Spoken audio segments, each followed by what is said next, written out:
So before we break for the holiday season, it's a pleasure to have today's lecture entitled The Architects Patriarchy, which is part of our fall 2021 Berlage sessions.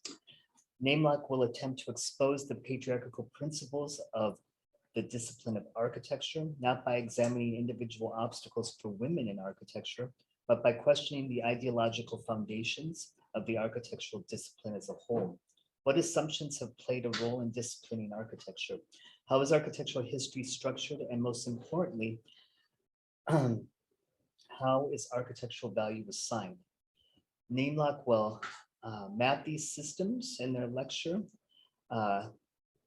these systems in architecture through an alternative historiography, historical architectural examples, their own work, and other self-initiated research projects.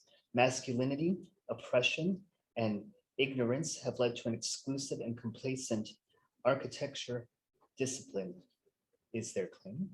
It is if it maintains these characteristic traits, architecture remains a solitary world with minimal socio-cultural impact. We're pleased to have Regard and Kai of Namelok here.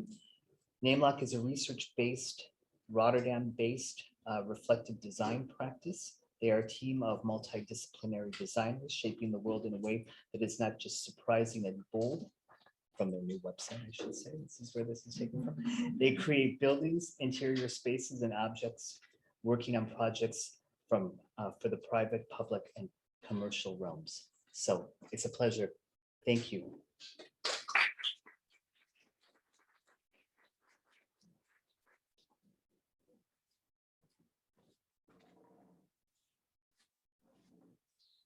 Hello, everyone.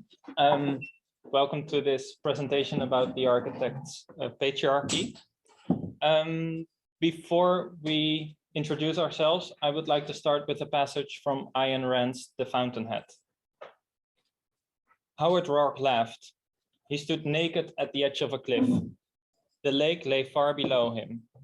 A frozen explosion of granite burst in flight to the sky over motionless water. The water seemed immovable, the stone flowing. The stone had the stillness of one brief moment in battle when thrust meets thrust and the currents are held in a pause more dynamic than motion. The stone glowed, wet with sun rays. His body leaned back against the sky. It was a body of long straight lines and angles, each curve broken into planes. He stood, rigid, his hands at his sides, palms out. He felt his shoulder blades drawn tight together, the curve of his neck and the weight of the blood in his hands. He felt the wind behind him, in the hollow of his spine. The wind waved his hair against the sky. His hair was neither blonde nor red, but the exact color of ripe orange rind. These rocks, he thought, are here for me, waiting for the drill, the dynamite, and my voice, waiting to be split, ripped, pounded, reborn, waiting for the shape my hands will give them.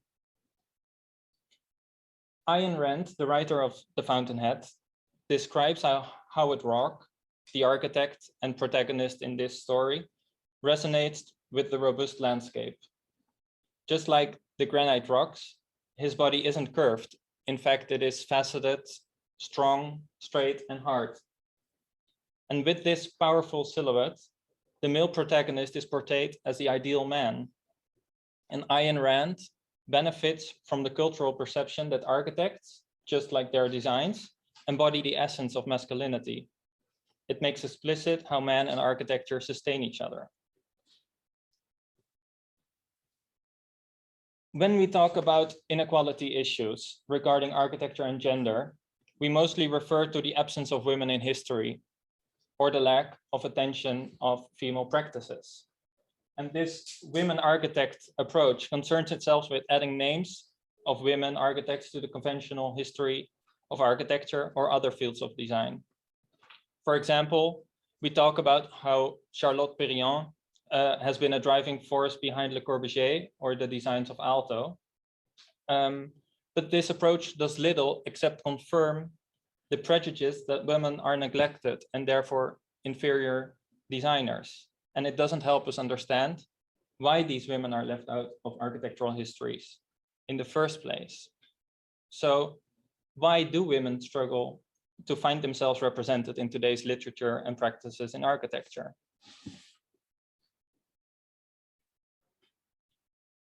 To answer this question, we would like to have a look at Linda Notchlin's pioneering essay, Why Have There Been No Great Women Artists? And in this essay, she has shown us that it isn't the women artists who are lacking talent or drive. It is what we consider the word to be, the word great. What do we think the word great means? And it's also the way that institutions have created the meaning of this word great, and with that also disadvantaged women in their education. And Linda Notchlin describes it in her own words: the position of women as an acknowledged outsider, the maverick she instead of the presumably neutral one, in reality the white male position accepted as natural, or the hidden he as the subject of all scholarly predicates, is a decided advantage rather than merely a hindrance or a subjective distortion. And Notchlin, as one of the most prominent feminist art historians, she has had a great influence in the way people look at the differences between male and female artists. Her essay concludes that the meaning of greatness is formed in a world in which male artists have had a continuous advantage over female artists. So in order to be great, women are forced to think, study, and work like men in institutions that are led by men and in disciplines that are shaped by men. They need to excel in a patriarchal system. And to understand the impact of this, we should in fact zoom out and look at the architectural discipline as a whole. And that is quite a hard thing to do because contemporary architects and researchers and architectural theorists, they rarely analyze the discipline, and they don't really write about the specific complexity of this discipline.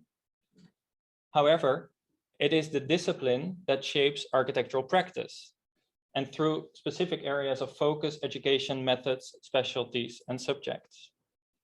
And the concept of disciplines suggests that a wealth of knowledge must be acquired and skills to be mastered to impart expertise. In Mark Linder's text about transdisciplinarity, he states that the word discipline itself implies that those who actively shape a discipline create a following of disciples. So that is people who obey the rules, the hierarchies, the methodologies, and the leader, and therefore follow the leaders that invent these disciplines. But then, who made up these rules and which assumptions have played a role in disciplining architecture, considering the system's patriarchy? And this zoomed out perspective can teach us about how the architectural discipline functions. But after our review of the discipline, we would like to zoom out even more and see how this functioning affects the architectural discipline in its position among other design disciplines. And that will show us how the architectural field and its assumptions also affected the way architects have looked at other design disciplines, such as fashion, knitting, ceramics, and interior design. So in this lecture, we want to expose the patriarchal assumptions of the architectural discipline. And this cannot be done by examining the individual obstacles for women in architectural practice, but by questioning the ideological foundations of architecture. And following Linda Notchlin's example, we want to provide a lead for tackling the patriarchal value system of architecture by questioning the following questions. How is architectural history structured? Who asked the questions and how are they framed? What assumptions do they carry with them? And how is architectural value assigned? Before we dive into this, we would like to introduce ourselves. I'm Wiegert Ambachts, and this is Kai van Bohemen.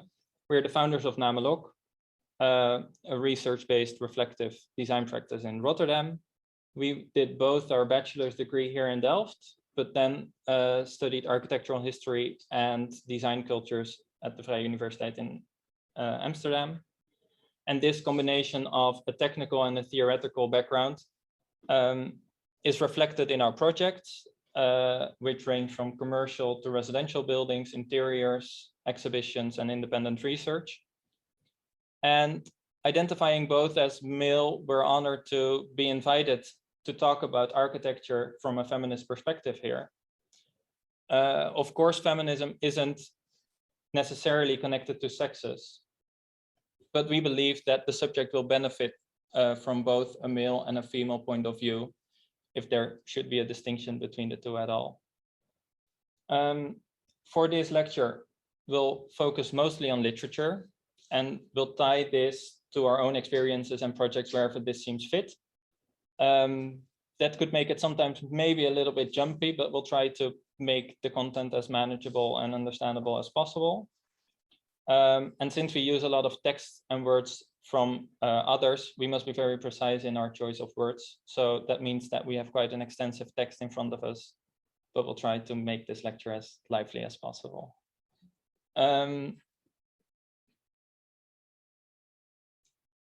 Then a little bit more about our background. So our interest in breaking free from the conventions of architecture started right when we founded Namelok in 2014. We wrote this this article with a very patriarchal image, I would say. But this article was about how architecture could learn from dance, music, and fashion. So we've conducted a series of interviews with choreographer Connie Jansen, fashion designer Bas Kosters, and singer-songwriter Marieke Jager. And we talked about how architecture influenced their work, basically.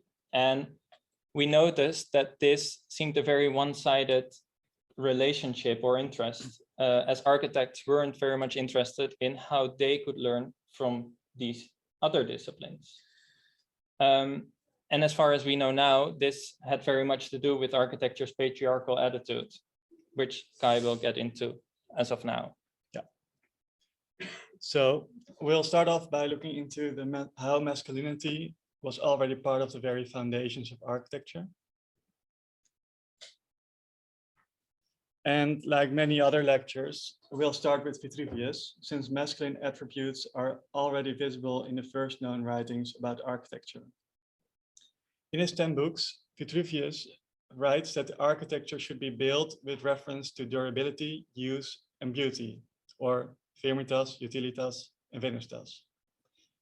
While these words don't necessarily seem masculine, however, we can find very strong male connotations when we take a closer look.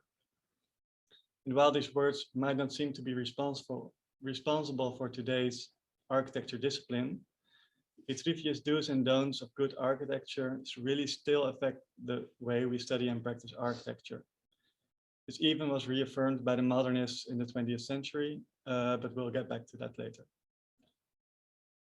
Firmitas, Vitruvius' first attribute for good architecture, refers to the constructive foundation of a building. Good buildings are strong so that they can stand the test of time. And strength is achieved by using hard materials such as stone and concrete and solid structures. In 1855, the Scottish architectural historian James Ferguson published his History of Architecture, in which he made the significance of firmitas very explicit. He stated that firmitas is an aesthetic quality that could be guaranteed by sufficient mass and strength. In his book, he plotted the percentage of floor area used by construction against the total floor area. His theory was that the higher the percentage of construction, the better and more beautiful the building would be. These kind of scientific arguments resonated well within the modernist movement centuries later. In most global societies, strength is a typically male characteristic. To classify strong architecture as good architecture, one classifies masculine architecture as good architecture. And therefore, feminine architecture is regarded as bad architecture, or to say positive, less good. Although seeing strength as a positive attribute may seem logical, it isn't necessarily true. I will try to explain this in the context of a research project we're doing at the moment. In Opgespannen Voet, we question whether tents are architecture or not. The project focuses on the cultural historical relationship between the tent and the architectural discipline. And we aim to give a glimpse into a future in which tent and architecture are no longer separated, as is now the case. In our research, we executed a study that has been plotted in 3 components: theory, practice, and design. So for the first one, theory, we found many similarities between the exclusion of tents in the architectural history, Vitruvius' classification of good architecture, and the establishment of a patriarchal discipline. Because when we look at the literature, tents have been systematically left out, which is odd, as tents have been present in all climates and regions throughout history.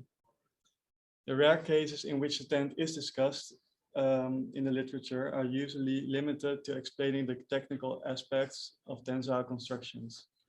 They discuss the tent as a separate phenomenon and not as part of Western architectural history. So when we look at the primitivist theories that gave shape to the modern architectural discipline, we see 3 types of architecture: the cave, the tent, and the hut. Due to associations with inferior cultures, Western historians and architectures such as Quincy refer to tents as weak and unreliable.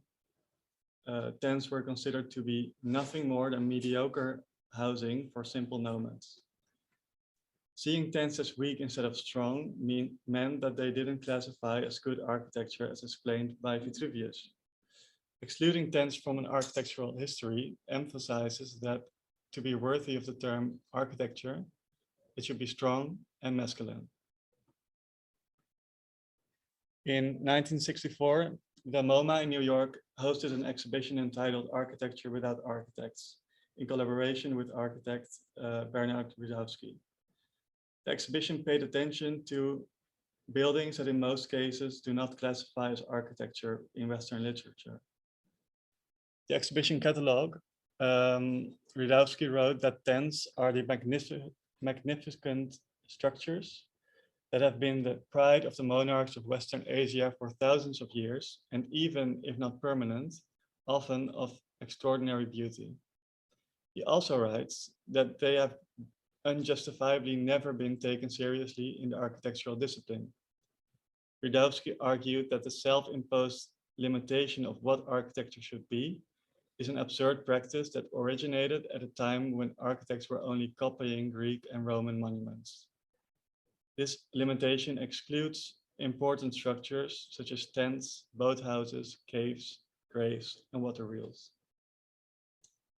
So, with shaping the architectural discipline, architects and historians have set up a patriarchal framework of what qualifies as architecture and what not.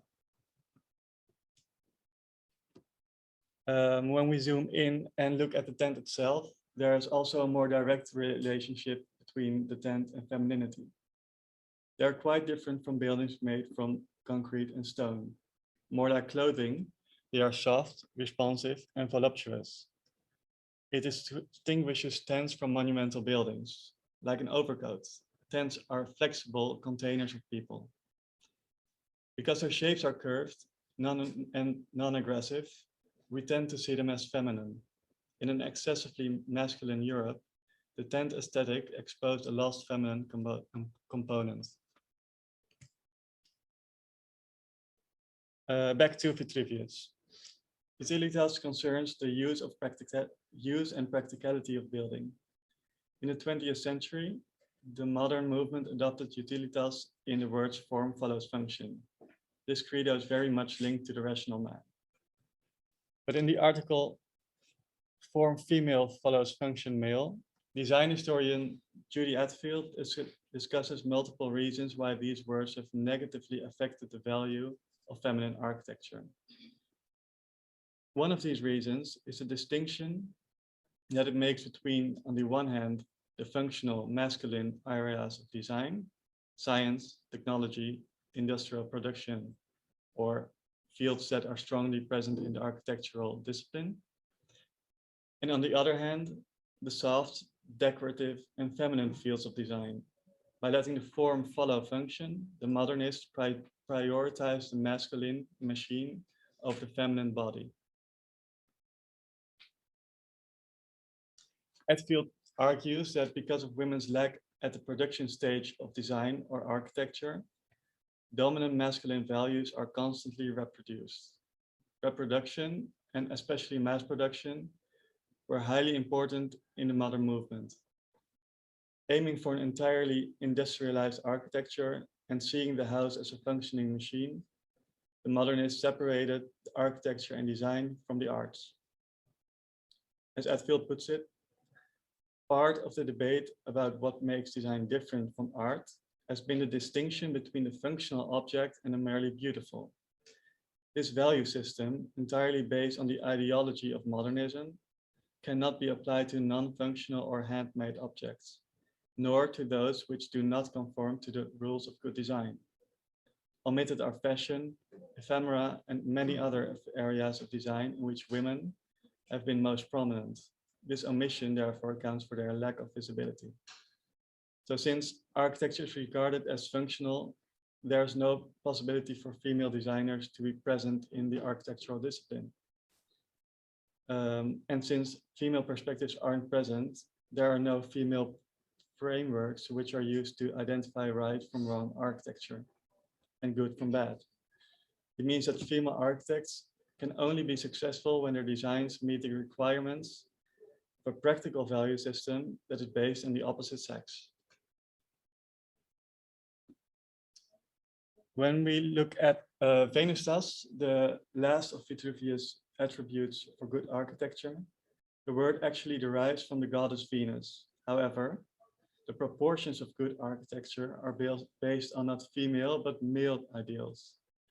With his Vitruvian Man, Da Vinci used the male body as a guide for proportioning architecture.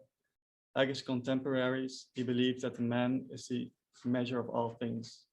Corbusier bases his modular scale of proportions on the male body as well, centuries later.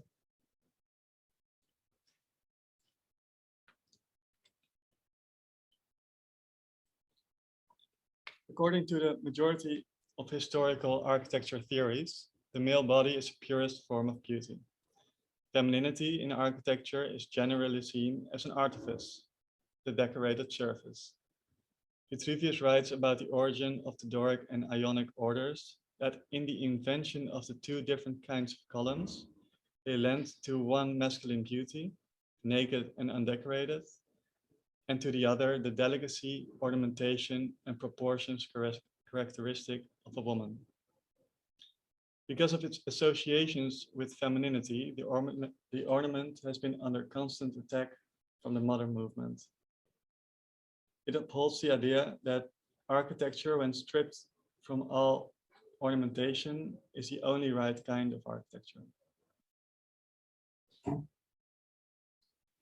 And even after the postmodern movement, and in the middle of what seems to be a postmodern revival, use of ornament and color is still frowned upon.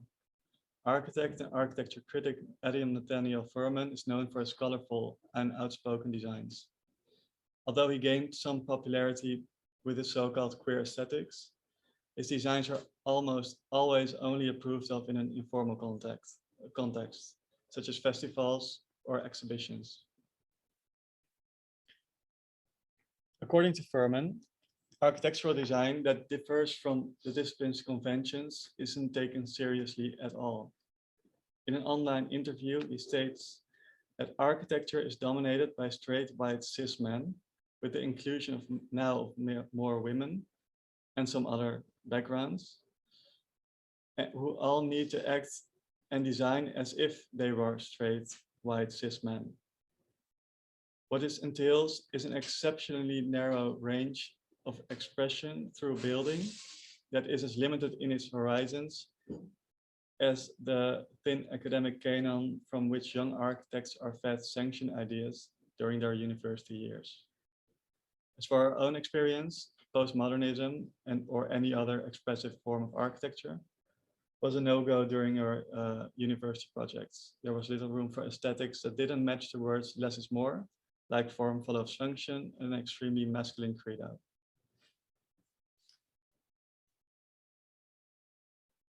So we've seen how the fundamentals of architecture have been predominantly masculine since the very beginning of the discipline. The modernists took this a step further by actively injecting patriarchal systems in the foundations of architectural institutions and education, based on the alleged differences between men and women. I gave a few examples of how Vitruvius influenced theory and practice of the modern movement. And in this part of the lecture, I would like to point out some more examples. We can divide these into two categories: explicit methods and implicit methods. The explicit methods are those that are very clear to see, and due to this visibility, their rules have mostly been altered over the past decades. As we saw earlier, discussing utilitas, the modern movement placed architecture as an industrialized design discipline at the very heart of the male domain. Meanwhile, women were expected to work in a female design practice, such as textile or ceramics. In Bauhaus Women, Ulrike Müller writes about the legacy of female students at the Bauhaus School. In 1919, more women than men had enrolled in the school. Gropius then insisted that there would be no difference between the beautiful sex and the strong sex. Of course, this implies that there was very much a difference in how he looked at both sexes. This has had an enormous impact on the female presence and perspective in the architectural field. By the time Mies van der Rohe was appointed director in 1930, the Bauhaus School had become an architectural school, and there was less and less room for women to express their design qualities. Today, of course, these kind of restrictions are no longer possible. And while this has surely impacted architecture and architectural history of the past century, the patriarchy relies mostly on those structures that have stayed under the radar. So let's look at the implicit methods. If you want to discuss the more implicit ways the modernists established a patriarchal discipline, we should look into the linguistic side of architecture, and in particular of modernist theory. Language has played an important role in the creation of patriarchal discipline. Because of its invisibility, it has been mostly unnoticed throughout the course of history, which means that it still affects the discipline today. Architecture theorist Mark Wigley researched similarities and contradictions between architecture and fashion. Many modernists have opposed to fashion in their manifestos. While they strived for eternity, they thought fashion was like tense, irrelevant due to their ephemerality. In White Wall's designer dresses, Wigley argues that the modernists used the concepts of fashion and whiteness in shaping the modern style. For example, they often described color as frivolous and decorative. In other words, sexual and feminine. At the same time, white was considered to be rational and permanent, and therefore referred to as intellectual and masculine. Wigley argues that the persistence of these metaphors indicates that modernity in architecture can only be defined based on the binary division between men and women.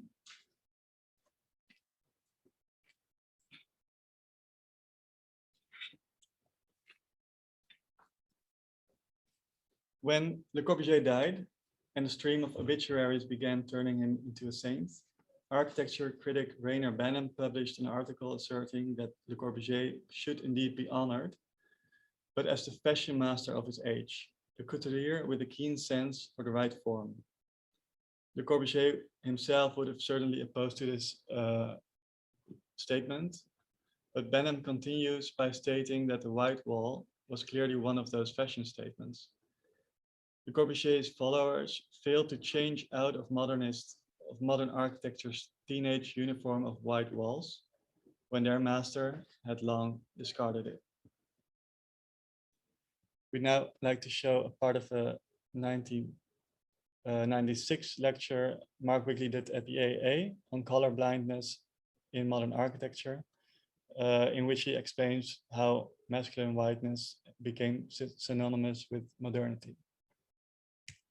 And by 42, of course, Gideon's able to write Space-Time Architecture, which is based on lectures from 38 and 39. So you can think of it as coming from that time. He completely ignores color, other from one little side note at one point in passing. So this is an institutional effect with a very particular genealogy. Color was eased into the background to promote the image of the white wall. Indeed, the very success of this project, I would insist, was marked by the disappearance of white as an issue. In other words, if you really want to promote white, what you're looking for is the moment in white is everybody's so convinced that white is modernity, is functionality, is abstraction as distinct from sensuality, is clarity as distinct from, as masculinity as distinct from femininity, and so on and so on. The real way to achieve in that is to get to the point where everybody does white and thinks about white but never talks about it. So the visual language of white modernism has indeed been a success. The word design has become synonymous with this style. Terms such as designer sofa, designer lamp, and many other designer items bring up images of a minimalist aesthetic that the media and the public have come to associate with the word. As a result, despite its age, modernism always stays modern, and modernist ideas always have been the standard for decades. Less is more, form follows function, white aesthetics, all key parts of the modern movement have helped to establish a patriarchal discipline in which masculinity is rewarded and femininity is not.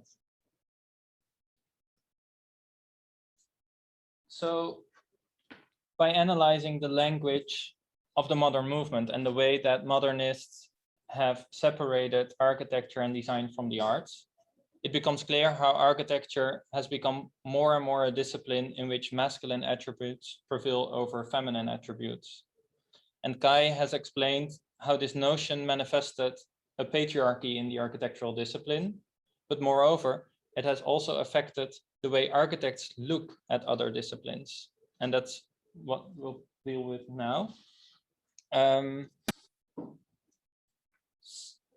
give an example, we did another research project that is called Inside Architecture from the Outside, Contemporary Fashion in the Architecture Practice. And here we studied the relationship between OMA and Prada, and especially their collaboration for fashion shows. And in a series of interviews we've conducted with the people that were involved, we found that even in an architecture office that holds such a long-standing relationship with one of the biggest fashion players, even there, designing fashion shows is considered to be of little importance, which I thought was striking because in their social media and everything, OMA really brings Prada to the foreground. And what we also thought was striking is that the team working on these fashion shows is very small. It's only 2 or 3, sometimes 4 people designing, while the fashion shows, I think they design 8 fashion shows a year, and it's like a continuous thing that they're doing. And we spoke to one of the designers, and she's a product designer from the Design Academy in Eindhoven, so she was regarded as a non-architect. And she joined OMA as a trainee in 2012. And she immediately became part of a 2-person team, together with a partner from an architectural background. And even though she was a trainee, there were great responsibilities expected from her. And without discrediting her design qualities, I think that the appointment of a trainee in a function like this also implies some indifferency from OMA towards these design tasks. And she told us that, the following quote, that getting a leading creative task as a recent graduate really did not happen in a project with more importance or status. I got the feeling that these are projects with less status compared to other projects. And because of her non-architectural background, she also encountered incredulity within the OMA team. She said, I felt a lot of resistance in my way of working. Sometimes I was reprimanded because of this. And they would tell me, hey, this is not how we work. We're architects, not artists. And the fact that architects don't take other design disciplines or design methods as serious can be seen as a patronizing trait that negatively impacts architecture's self-knowledge, architecture's capacity of reflectiveness and cultural relevance. Firstly, it neglects the way architecture has always borrowed other disciplines, methods, and knowledge. And secondly, when architects do look at other disciplines, we feel they're in fact looking down. And by this, they have distanced themselves from a world where collaboration and open exchange seems to become more and more important. So first, we'll discuss architecture's history of external influences.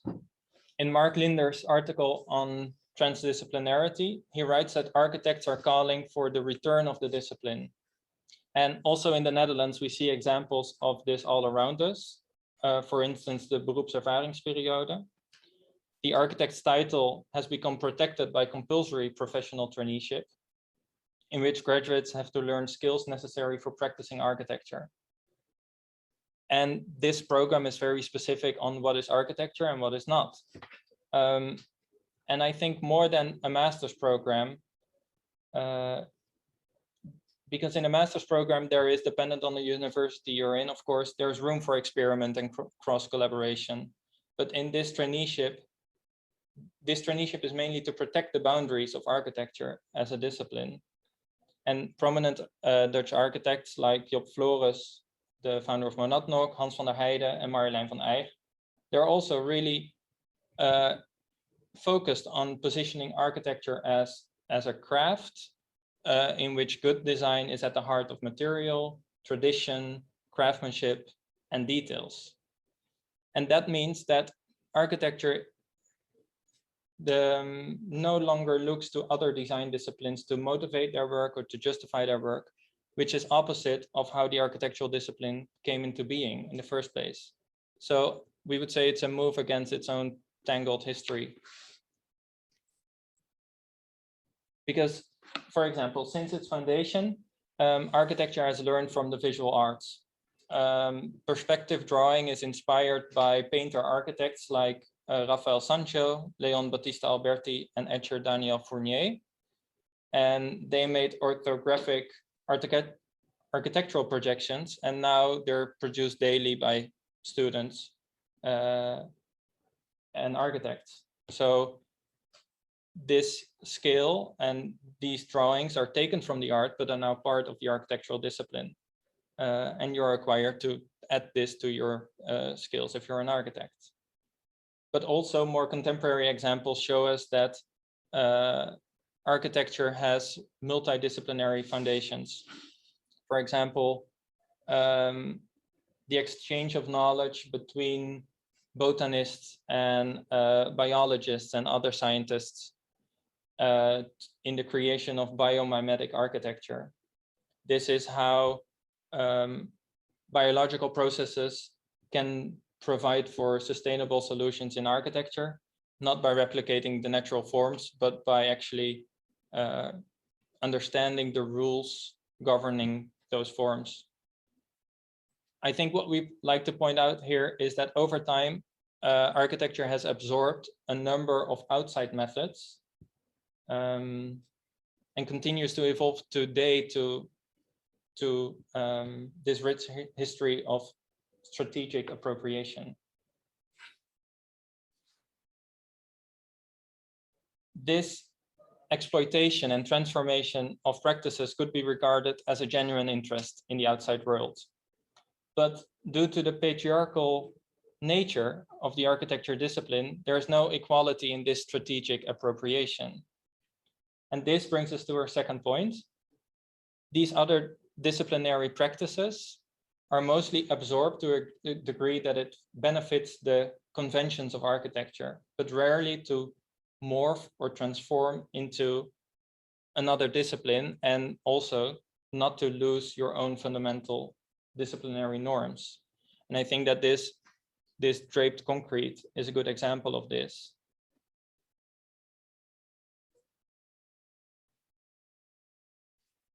So architecture relies on the unabashed borrowing of external methods and ideas, as long as it benefits the masculine conventions of the discipline, but rarely to change architecture.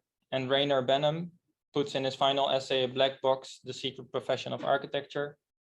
He puts it this way: in order to remain culturally significant and to retain its claims of expertise in the areas of materials and structure, functional and environmental performance, and beauty of form of deftness of space, architecture must adopt a more experimental and encompassing attitude. So if the architectural discipline maintains this dominant masculine attitude, both in practice and in the appreciation of other design fields, it will remain a self-contained world with minimum socio-cultural impact. And if architecture really wants to innovate, we think it must be willing to overcome its own dominant limitations of what architecture can be. So, breaking free from patriarchy. At the beginning of this presentation, we asked ourselves the following questions. What are the implications of masculinity in and of the architectural discipline? And this question tempts for a concrete answer because it then could solve the problem in one go. However, we think that concretizing the answer of this question overlooks the point that we've tried to make, which is that masculinity is hidden in the very essence of architecture. It is a succession of masculine assumptions expressed in the way architectural history is structured, in the standards against which architecture is judged, and in its authoritarian attitude towards other design disciplines. So in line with Nordlin's plea, things as they are and as they have been, both in architecture and in 100 other fields, are oppressive and discouraging to all those who have not been fortunate enough to be born as part of the norm. The fault lies not in our stars, skin color, sexual orientation, or gender, but in our histories, institutions, and education. To give a quick recap of this presentation, we'd like to show you a video that we made at the beginning of this year, which was a video essay Uit de Houtgreep. For the most part, it follows the line of this lecture, so it should give a good overview of the points that we've tried to make. But unfortunately, it's in Dutch, but we have a copy of the text available in English. So if you're interested, then talk to us after the lecture or send an email and we'll provide you with an English copy. Als ik je vraag om aan een architect te denken, wat zie je dan voor je? De kans is groot dat Howard Roark, de hoofdpersonage in Iron Rand's The Fountainhead, voldoet aan de kenmerken die je als eerste zou associëren met een architect. Met zijn krachtige silhouet profiteert Rand van de algemene opvatting dat architecten, net als hun ontwerpen, de essentie van mannelijkheid belichamen. In Why Have There Been No Great Women Artists schreef Linda Nochlin over impliciete connotaties die door hun onzichtbaarheid een onverwacht groot effect hebben op de kunstdiscipline. In navolging van dit essentiële feministische werk willen we dit idee projecteren op de architectuurdiscipline. Als we onze blik richten op architectuur, zien we namelijk hetzelfde probleem. Architectonische kwaliteit wordt beoordeeld vanuit een patriarchaal waardesysteem. Hoe is de architectuurgeschiedenis gestructureerd? Hoe wordt het gekaderd en welke veronderstellingen draagt het met zich mee? En wie stelt eigenlijk de vragen en hoe wordt architectonische waarde toegekend? Als we de oorsprong van de moderne architectuurdiscipline bestuderen, zien we dat mannelijke dominantie altijd een bepaalde rol heeft gespeeld in het klassificeren van goede architectuur. Centraal in de 10 boeken van Vitruvius stonden de 3 eigenschappen van een goede architectuur. Firmitas heeft betrekking op het permanente karakter en nog steeds worden ontwerpen beoordeeld en beschreven aan de hand van woorden als robuust, puur, tijdloos, stoer, krachtig, sober en doelmatig. Een massief gebouw is een goed gebouw. Utilitas is in de afgelopen eeuw het credo geworden van de functionalisten, die het als form follows function tot hun lijfspreuk hebben gemaakt. Functie en ratio zijn in de westerse cultuur onlosmakelijk verbonden aan de man. Hoewel Venustas refereert naar de godin Venus, worden de proporties van architectonische schoonheid op mannelijke idealen gebaseerd. In plaats daarvan wordt vrouwelijkheid in architectuur vaker gezien als het versierde oppervlak. Ornamentiek is in de 20e eeuw voortdurend aangevallen door de modernistische beweging. De modernisten hebben bovendien een harde scheiding van ontwerpdisciplines geïntroduceerd op basis van genderassociaties. De architectuurdiscipline werd hierbij gepropageerd als een permanente en daardoor mannelijke discipline, terwijl bijvoorbeeld textiel en keramiek aan het vrouwelijke domein werden toegeschreven. Hoewel in het begin meer vrouwen dan mannen zich bij het Bauhaus aanmelden, hield Walter Gropius vol dat er geen verschil zou zijn tussen het mooie en het sterke geslacht. Woorden die zijn werkelijke opvatting verraden. Modernisten noemden kleur vaak frivol en decoratief en daarom vrouwelijk. De hardnekkigheid van deze gendermetaforen in het discours wijst erop dat moderniteit in architectuur alleen op basis van de scheiding tussen man en vrouw gedefinieerd kan worden. Wat betekent deze patriarchale positionering van de discipline? Architectuur is sinds haar oorsprong berust op het benutten van praktijken van andere disciplines voor eigen doeleinden. En ook nu blijft de praktijk zich ontwikkelen in lijn met deze geschiedenis van strategische toe-eigening. Maar juist door de patriarchale houding van de architectuur is bij deze toe-eigening geen sprake van gelijkwaardigheid. Architectuur gebruikt externe methoden zolang het de mannelijke conventies van de discipline ten goede komt, zelden om zelf te veranderen. Dit is funest voor de praktijk. Als architectuur echt wil veranderen, moet de discipline bereid zijn om de eigen beperkingen te overwinnen. Dan nu reflecterend.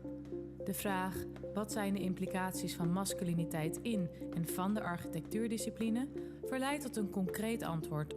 Echter is masculiniteit verborgen in de essentie van architectuur. Het is een opeenvolging van mannelijke veronderstellingen die tot uiting komen in de architectuurgeschiedenis, in de normen waaraan architectuur wordt getoetst en in haar autoritaire houding tegenover andere ontwerpdisciplines.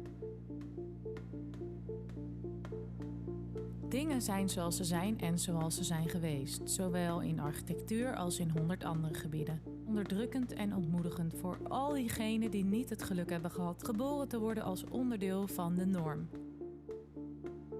De fout ligt niet in de sterren, huidskleur, seksuele voorkeur of geslacht, maar in onze instellingen en onderwijs.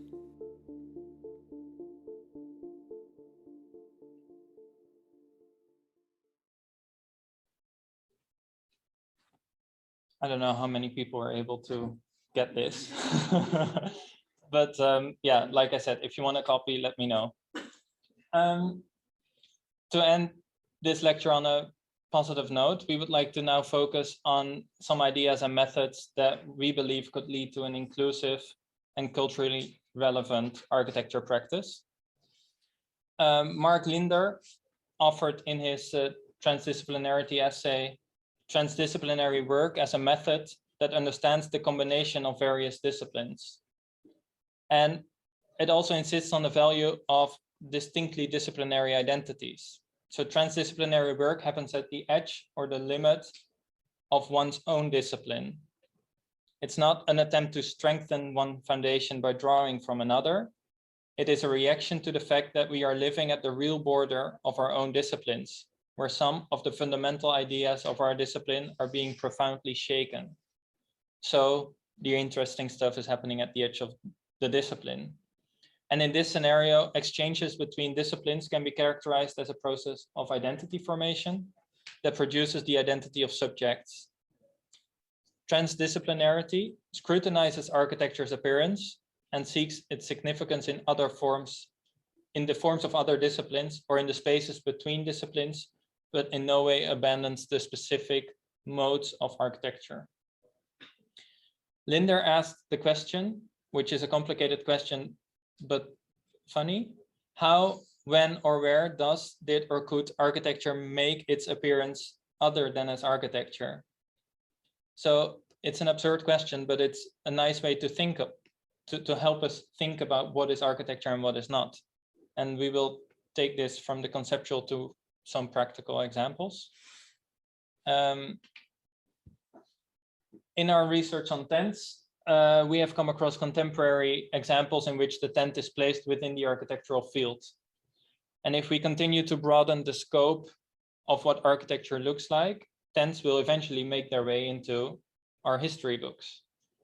But this goes not only for tents, but also for textile, interior design, fashion, and practically any other design discipline. There certainly are architects, designers, and artists who continue to expand the architectural discipline by cross collaborations and projects. But to really renew the architectural discipline, we should consider the products of these collaborations, all products, as architecture.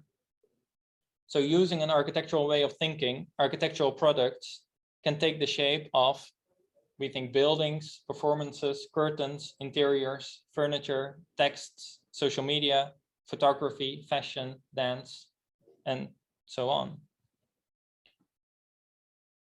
In our practice at Namelok, we make use of multiple media that we also consider an architectural product. We make extensive use of collages, models, video, photography, fashion, and we continually search for collaborations with other designers and artists to give meaning to or to provide for new perspectives on our projects in a way that we could never do alone. Here are some examples of collages that we use, for example, in projects. And if anyone is interested in how architecture could be enriched by other disciplines, these are two books. There's, of course, a lot more to read, but I think these two provide an interesting insight in how we have shaped architecture as a discipline and how we could expand this. It's Interiors by Johanna Burton and Brandscapes by Anna Klingman. Both very different from each other. So yeah, it's been 7 years since we have left Delft, and although that's not a very long time, we know that a lot has happened regarding emancipation and attention for female perspectives. We are curious to hear what your experiences are, if things have changed or not, and what you would like to see in future education and practice. Thank you for listening to our lecture.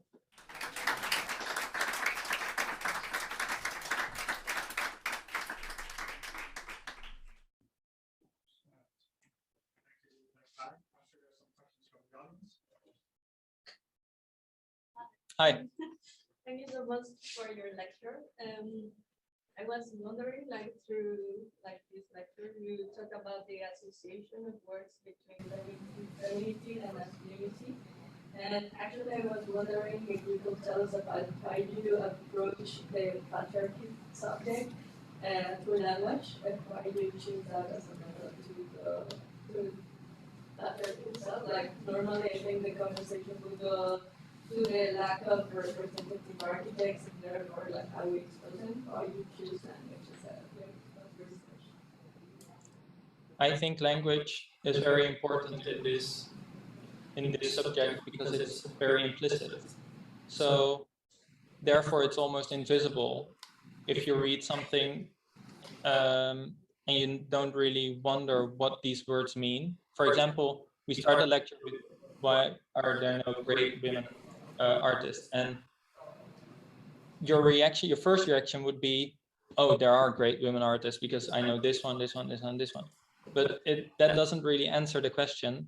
We think that we should question what does great mean and what kind of value do we assign to the word great. So that means that language plays an important role in approaching this subject.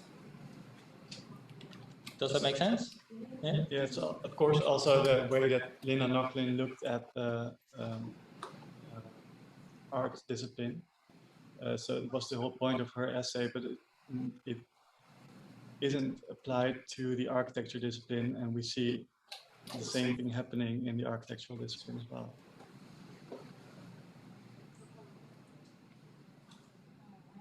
Yeah.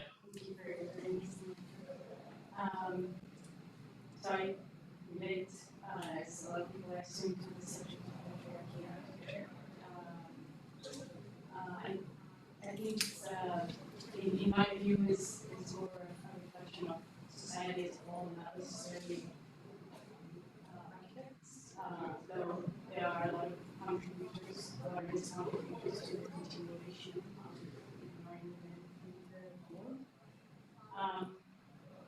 I don't know if I got this correctly from your lecture, but do you believe that architecture should encompass professions, for example, like artists? Because you called, you used the example of the woman in Omeg, who was called a non-architect. She isn't an architect, right? She's a designer. And also the association with the image of aggressive architecture, brutal architecture, conflict zone, and conflict and I use that word. But I think that may be the biggest challenge because there's a very big transition from modernist power rock stone quarry to dense curves, any kind of organic formation that relates to feminism. I think there's I read it, it is a big jump, and I think that the part in the middle is the very challenging, at least to me as an architect. How do you actually concretize that problem in the built environment? Not necessarily by calling certain elements as architectural products as a way to bring in certain fields that maybe your investigation are ignored or not appreciated as much. I wonder if this is your approach. Architecture is leading, should lead in by actually taking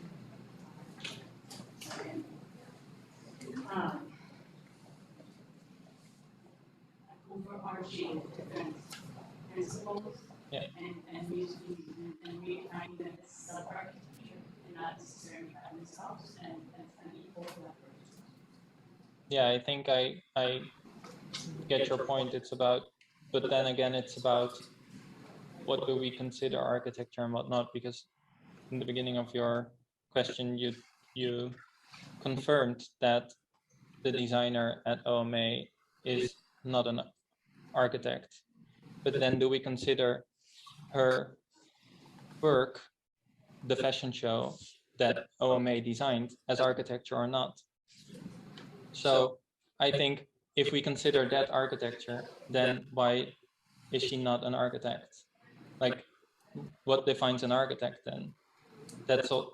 Is it the education that you've done and the skills that you've mastered? Because then, yeah, with her skills, she was able to make fashion shows that were considered architecture within the OMA team. So I don't really know what is an architect and what not. And I think that we also struggle with this. We did our bachelor's degree here, but then we didn't do our master's and we also didn't do the beroepservaringsperiode. So we're not formal architects, although we design and build buildings. So we think of an architectural point of view, I think, throughout our education, but officially we're both historians, I think. yeah, I think so too. I don't know. It's that's what makes it very complicated. What do we define architecture? What do we define architects? What do you need to master in order to become an architect? I think that's what we question. And I think it's good to question it because that's what we've tried to point out. The frameworks that we were used to come from a patriarchal point of view. And I think that's what we should break free from. But then, of course, in this breaking free, you've come across other questions and it's not very concrete then.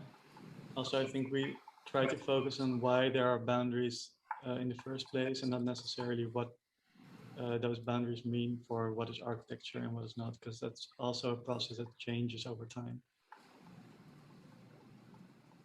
Is that answering the question?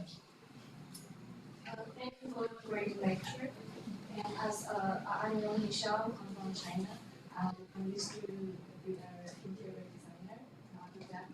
So with my understanding, I think every attempts and the practice we do is just like try to redefine the boundaries of architecture.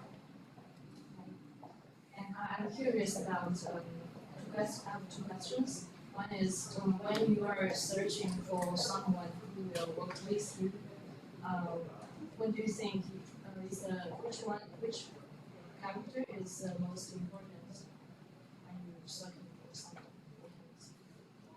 Which character?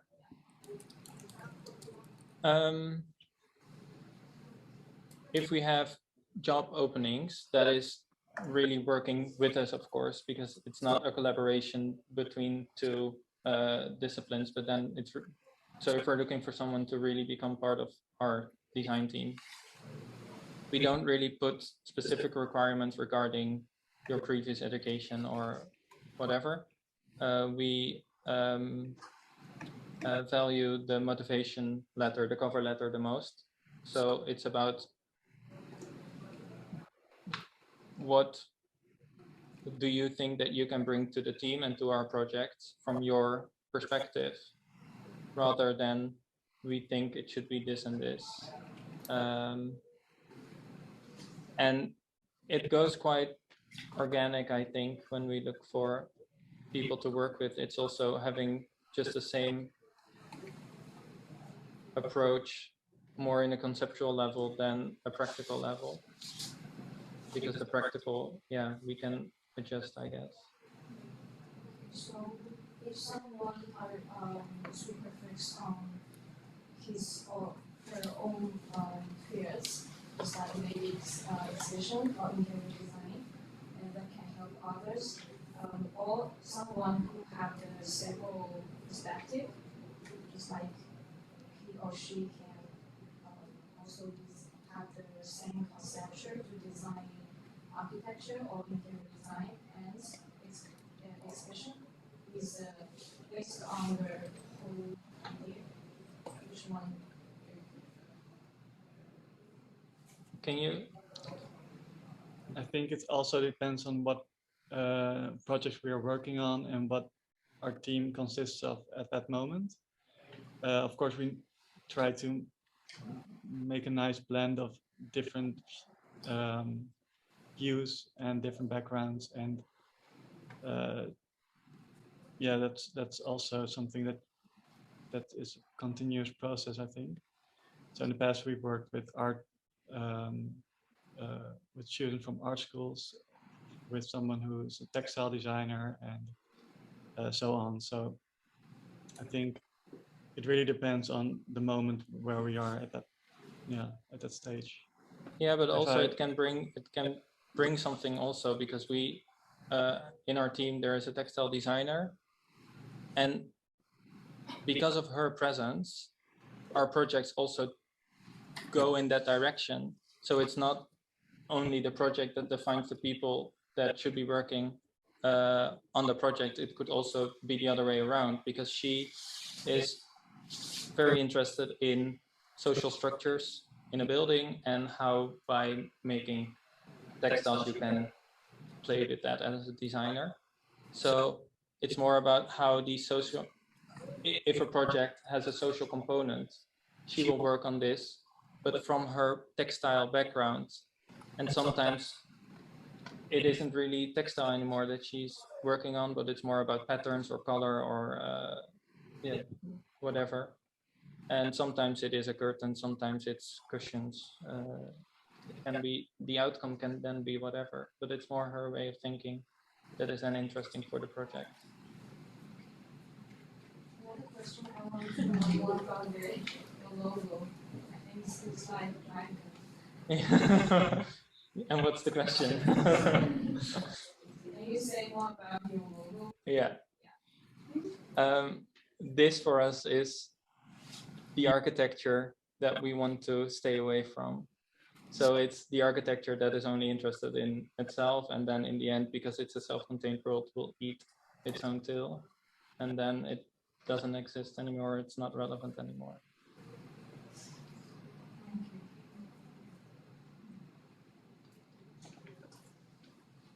Hi. So, no doubt, in all of your research presented to different people,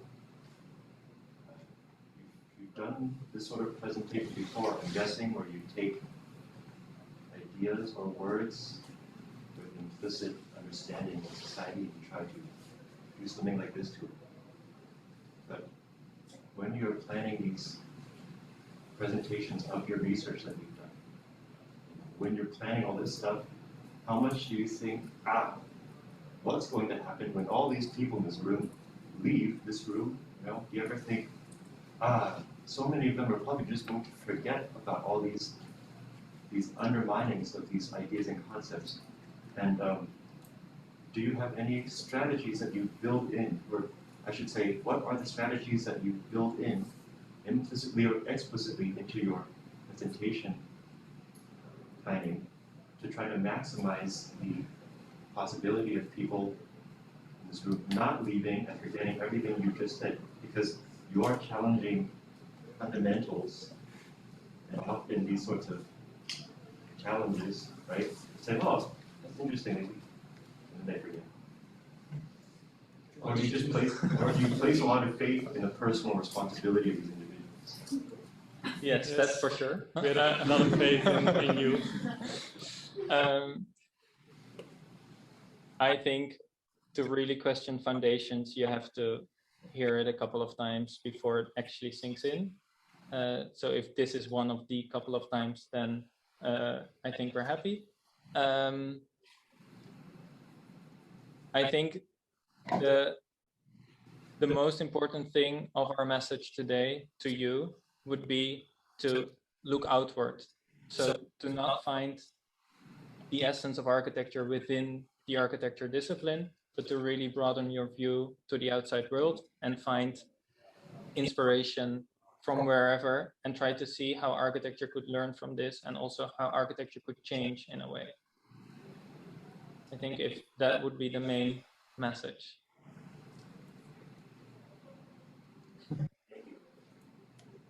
It's nice to sum it up again, just as a third time maybe. Well, and if there's no further questions, I think that's a great note to end the lecture again with. One last applause to Namelok, and thank you.